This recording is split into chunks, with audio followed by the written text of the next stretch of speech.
go. Eagles, Cowboys, rivalry renewed. It wasn't a good game, but that didn't mean there wasn't all kinds of drama. First quarter, remotely close to that. The Eagles go on to win huge, 34-6, but don't let the score fool you.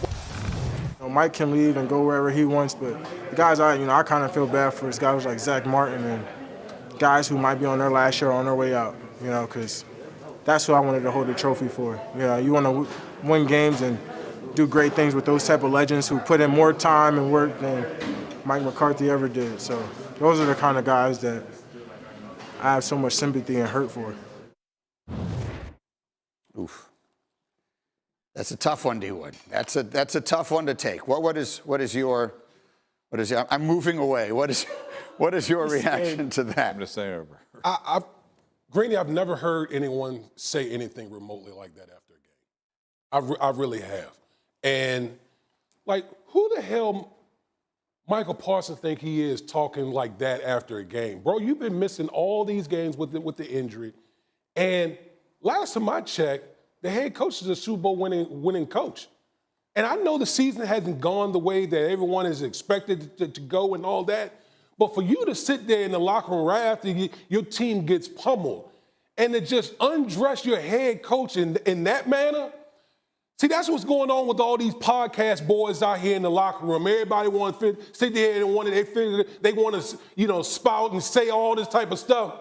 There used to be a time when there was a little bit of respect, a little decorum in the locker room, because at the end of the day, it was about we didn't do enough. All of y'all got your asses kicked. Okay, you're going to go out here and talk about your head coach, basically your head coach not working, not doing anything to try to prepare the team.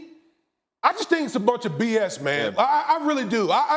We can sit here and laugh and all that type of stuff and be here in shock, but that's disrespectful what Michael Parsons did to Mike McCarthy in that situation, because I know, again, it's not the results that Mike McCarthy wants, but I know that man is busting his ass every single day to try to go out there and get a win, and to hear one of your star players come out there and say that. Yeah. Come on, man. I can't ride with that. That's total BS. You're exactly right. And look, coaches are there at some days 20 hours a day. Yeah. For 2 or 3 days at least during the week. The hours they put in it's unmatched. Mike McCarthy, he doesn't deserve this damn comment. He doesn't. No coach does. Look, there's some horrible coaches out there, but none of them deserve this. The kind of work that they put in as coaches, I'm just telling you, I don't know, most players know that these dudes, you can forget about it. You're giving up family time. You're giving up all kinds of stuff in your life, and you're going to get some ass sitting back. I don't care how talented he is. That is absolutely BS. And if you would work half as freaking hard as a damn coach does, maybe you'd be able to play every damn game. Maybe your team wouldn't just be a bunch of punks and lay it down every damn week like you're doing. How about being a damn football team? You're going to sell your damn coach out? It's a crock of you know what. Yes. I think I understood the beginning. Well, first of all, I completely co-sign both of what you said. At the beginning, I think if what he's saying is, well, Mike McCarthy can continue to coach in his life if he wants to, but for the players like Zach Martin, this is going to be the end of their careers. If that's the point he was trying to make, that Mike McCarthy's career doesn't end with this season and Zach Martin's does, maybe I'm even giving him too much credit, that might have been what he was trying to say. But then he loses you forever, and I mean that literally forever, when he says, who's done more here than Mike McCarthy has ever done. That's just obviously beyond the pale. It's well beyond decorum. Everything you just said, I triple co-sign. They have no choice but to tear it down. Cowboys. Not only we've talked about roster problem, they have a culture problem now. No. Yeah. Oh. Yes, they do. There's a culture problem, and they were given the opportunity to restart at the end of last season after the loss, and they chose not to.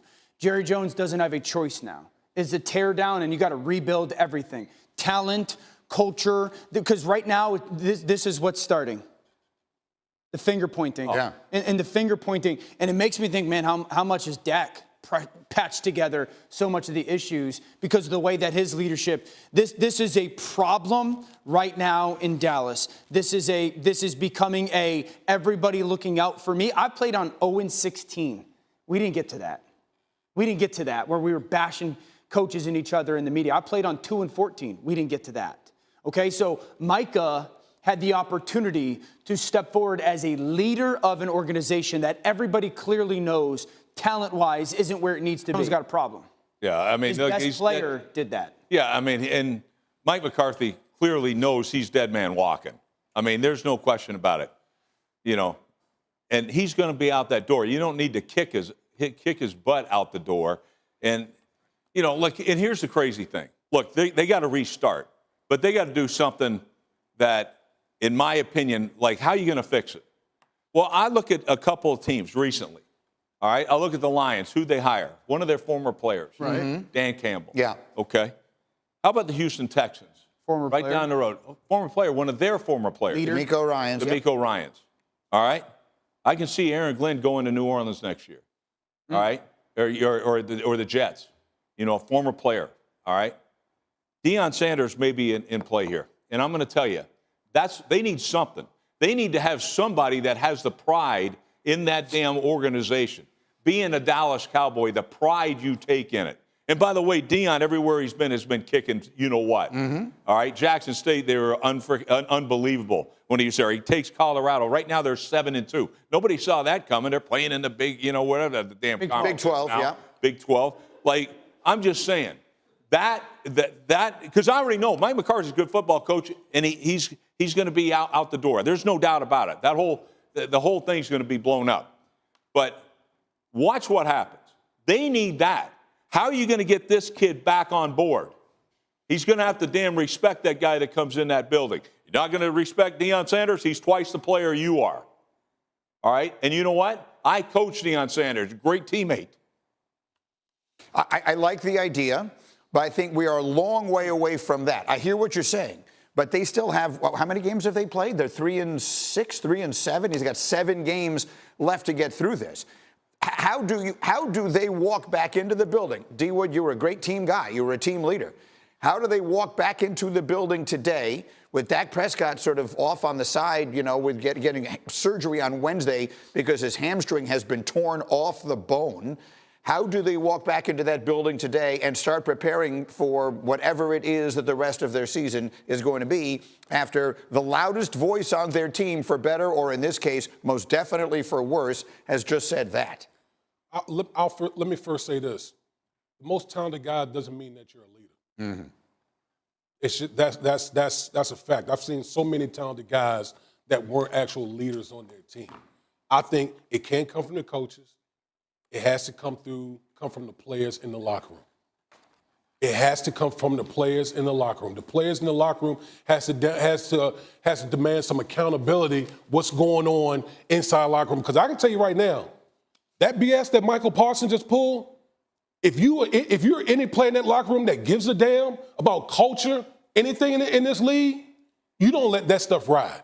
Like, we're going to have a conversation. I don't give a damn who you are now. I don't give a damn if you're Michael Parsons or not. We're going to have a conversation because you can't just have that going on in the locker room. It will literally tear the locker room apart. Yeah, I mean, look, let's face it.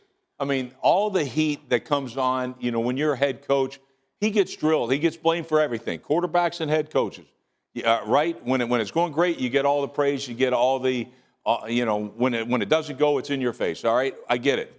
Why the hell do you think as a player that you just had to do that? You had to pile on. Like, this man is not facing enough criticism? Yeah. I mean, it's asinine that this kid did that. I mean, it really is. But where do you go from here? You're right. There's no way in hell Mike McCarthy's going to say and rally the damn troops. He's got one of his damn generals out there stabbing him in the back. Like, I don't know. This is an absolute disaster. The offseason can't get here fast enough for Dallas. Yeah, and right now they could change his name to either Mika Parsons, because it's all about him, or Ika Parsons, because it's all about me and I, and it has nothing whatsoever to do with everybody else on that team. And it doesn't make a damn bit of difference how talented you are. You don't win with guys like that.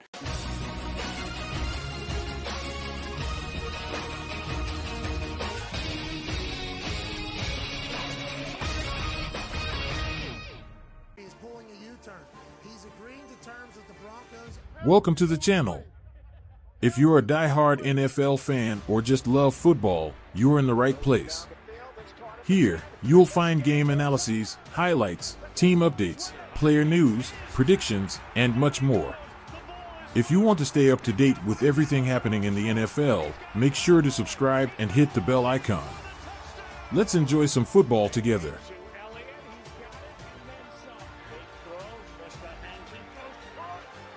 Jones calls Cowboys losses concerning. Arlington, Texas. After a string of consecutive losses at AT&T Stadium, Cowboys owner Jerry Jones has used one word to describe how Dallas has fallen, concerning. The Dallas Cowboys suffered another heavy defeat at home on Sunday, losing 34-6 to the Philadelphia Eagles, their sixth loss of the season and fourth straight at AT&T Stadium. In what has become a concerning trend, the Cowboys have now committed a staggering 10 turnovers over their last 2 games, with no sign of improvement in sight. Owner Jerry Jones expressed deep concern over the team's current trajectory, emphasizing that significant changes are necessary if the Cowboys hope to turn things around. There's a lot of work to be done here, and we're all aware of it. It's very concerning and should get the kind of concern we need to give it. It's just not acceptable, Jones said, making it clear that the current state of the team is far below the standard expected in Dallas. It's simply not acceptable. This sentiment echoed what Jones had said after the Cowboys' previous home loss, a humiliating 47-9 blowout at the hands of the Detroit Lions just a few weeks earlier. That game also left Jones visibly frustrated as he expressed his disappointment with the team's performance and his sympathy for the fans who had to endure such a lopsided defeat. This was very concerning, and it was very humiliating, and it was very. I felt bad for all our great fans, especially those who were at the stadium and certainly those who support the Cowboys, Jones said after the Lions' loss. While Jones did not single out any one individual for the Cowboys' struggles, he did place the responsibility for the team's lackluster performances on the entire organization, including himself. Everyone has something to do with this, Jones said. We all know the players play the game, and we know those closest to them are the coaches. The people closest to them are the ones who hire the coaches, so everyone has a role in this. The Eagles, who have now won 5 consecutive games, dominated the second half of Sunday's game, scoring 20 of their 34 points after halftime. In particular, they put up 14 points in the third quarter, which has been a troubling trend for the Cowboys this season. Dallas defense continues to struggle in the third quarter, allowing the most points to opponents in that period across the entire NFL. Jones acknowledged the team's defensive lapses, pointing out that the Cowboys were simply not competing at the level of their opponents. Philadelphia is a top-caliber team, and we're not measuring up to them, and that's concerning, Jones said. We need to examine everything that's happened. We've got to figure out what's going wrong and why we're not playing better football. Jones also commented on the injury to quarterback Dak Prescott, who had been dealing with a hamstring issue leading up to the game. There were concerns that Prescott's injury could sideline him for an extended period or even the rest of the season, but Jones stopped short of confirming that. Instead, he acknowledged the significant impact of losing the team's starting quarterback and the challenges that come with it. I won't get into hypotheticals, but anyone who loses their best quarterback has to make some adjustments, and generally, those adjustments are uphill, Jones said. I've seen Cooper Rush play better than he did tonight. Despite the mounting challenges, Jones remained cautiously optimistic about the future, stressing that the Cowboys' season was far from over. However, he made it clear that any changes to the team's approach would have to be the right ones, as simply making adjustments for the sake of change might not lead to better results. There are a lot of things that can be done differently, but that doesn't necessarily mean it would bring a positive outcome, Jones explained. We have to be careful and make the right adjustments. We need to look at what's really working and what isn't. The Cowboys will have an opportunity to break their losing streak and get their season back on track when they host the Houston Texans next Monday night at AT&T Stadium. Dallas is hoping to secure their first home win of the season and give their fans something to cheer about.